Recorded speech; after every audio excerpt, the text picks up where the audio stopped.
Também tá valendo. Tá valendo. Mas vamos com a gente, sim, falar desse jogaço. Belo jogo do Bahia, né? Que grande vitória do Bahia.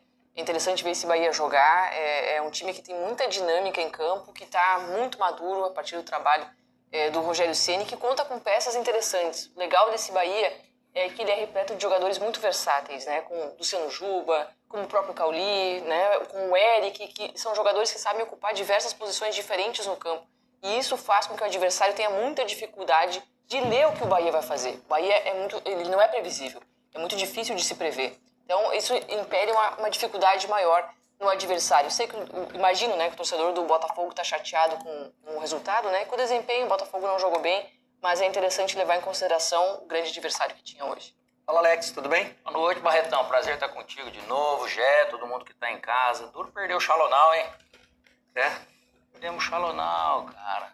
Mas e fora o Xalonal, eu quero ver o Xalonal com o PC.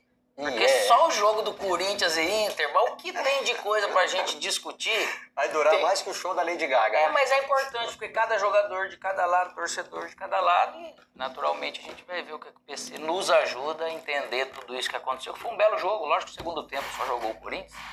Mas tem informação pra entreter quem tiver em casa.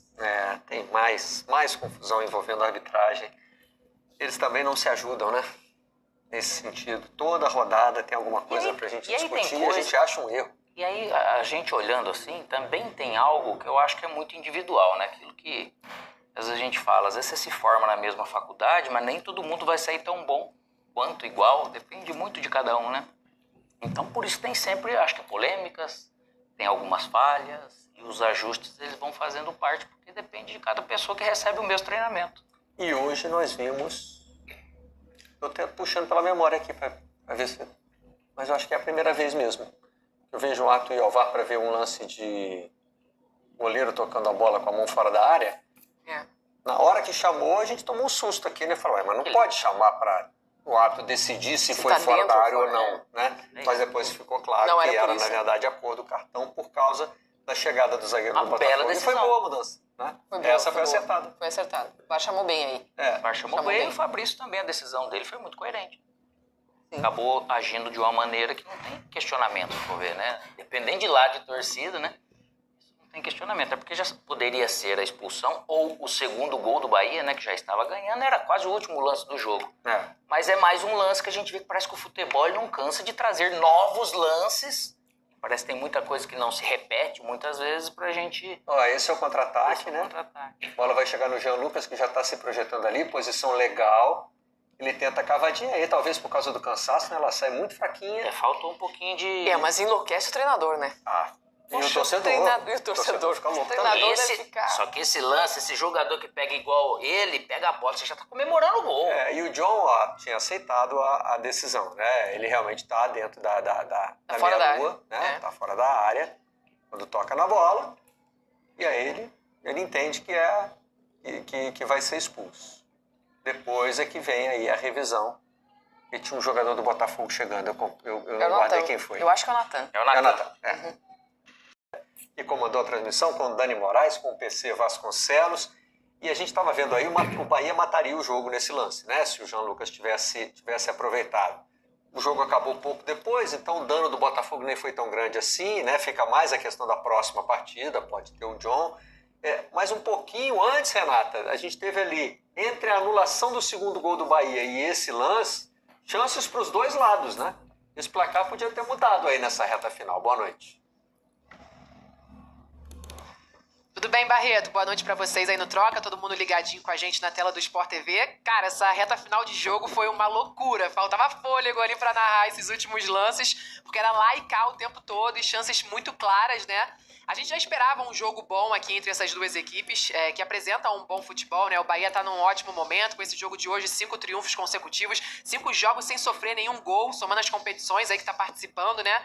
33 jogos, a equipe que mais jogou no ano no Brasil, impressionante. Deixar agora aqui pro PC e pro Dani resumirem, né, o que foram esses 90 minutos e principalmente essa reta final bem maluca. Começa contigo, Dani. Boa noite a todos. Foi um jogo, assim, de muitas alternâncias, né? Começou muito muito disputada, a gente estava falando disso, sem tantas chances criadas ali nos primeiros 15, 20 minutos, mas a partir daí o Bahia conseguiu, dentro do seu modelo de jogo, mais com a bola, controlando, conseguiu se sobressair um pouquinho mais, e o Botafogo passou a errar bastante. O Botafogo passou a ter muita dificuldade na saída de bola, com seus zagueiros. O Renato Paiva colocou pela primeira vez o sistema com o Newton jogando mais como um zagueiro e não funcionou muito bem, especialmente pela saída, pela iniciação do jogo, e faltava muita criatividade ao Botafogo, até por conta dos desfalques que tinha, Savarino especialmente. O Bahia teve um pouco mais de posse de bola. Essa aí é a jogadaça do gol, né, que começa com um chapéu do Caio Alexandre, o passe do Jean Lucas, banho de cuia. A gente falou sobre isso. Aprendi essa hoje, Barreto. Lençol, chapéu aqui na Bahia se chama banho de cuia, mas completa aí. E a audácia, a ambição do Eric Pulga, que é um jogador que desequilibra a defesa adversária, tem os erros do Botafogo que a gente falou, mas que através ali da sua jogada, da sua habilidade, da sua ambição de ir para cima, consegue desequilibrar até chegar o gol do Cauli, que jogava mais como um meio campo, mas chegando bastante ao ataque, né, PC? Eu acho que foi um pouquinho disso, né? Exatamente. Salve Marcelo, Jéssica, Alex, quem nos acompanha. Coletivamente, o Bahia tem uma equipe muito mais afinada, ajustada do que a equipe do Botafogo. Essa foi a primeira vez que o Botafogo entrou em campo com esta formação. Teve um início de jogo até efetivo, conseguindo pressionar a saída de bola do Bahia, mas a partir de um determinado instante começou a errar muito na saída de bola, começou a ser uma equipe muito imprecisa na troca de passes. O Renato Paiva optou por um meio de campo formado pelo Newton, Marlon Freitas e Patrick de Paula. Patrick de Paula é um jogador em quem o Renato Paiva colocou muitas expectativas, mas até agora, embora ele seja até o artilheiro do Botafogo nessa temporada, e isso justifica pelo fato de que jogou o Campeonato Carioca, ele está muito abaixo daquilo que o Renato Paiva espera. No ponto de vista ofensivo, o Arthur teve a melhor oportunidade do Botafogo no jogo, e de perna esquerda não conseguiu tirar a bola do alcance do Marcos Felipe. No segundo tempo, a partir da entrada do Alex Telles, o Botafogo tem até umas oportunidades. Essa aí é do Arthur, ó. Ele recebe essa bola de canhota, ele finaliza, mas ele não tira do alcance do Marcos Felipe. É um toque do Mastriani. Ele bate com a parte externa do pé, como nós vimos aí na imagem. Depois o Botafogo vai ter uma outra oportunidade com o Igor Jesus. Mas que o torcedor do Botafogo não se perca pela oportunidade do Arthur ou pela oportunidade do Igor Jesus. Coletivamente a equipe foi muito, muito imprecisa. E também com um baixo nível de concentração dentro do jogo de competição. Muitas das vezes a gente viu o Bahia sempre levando vantagem nos lances.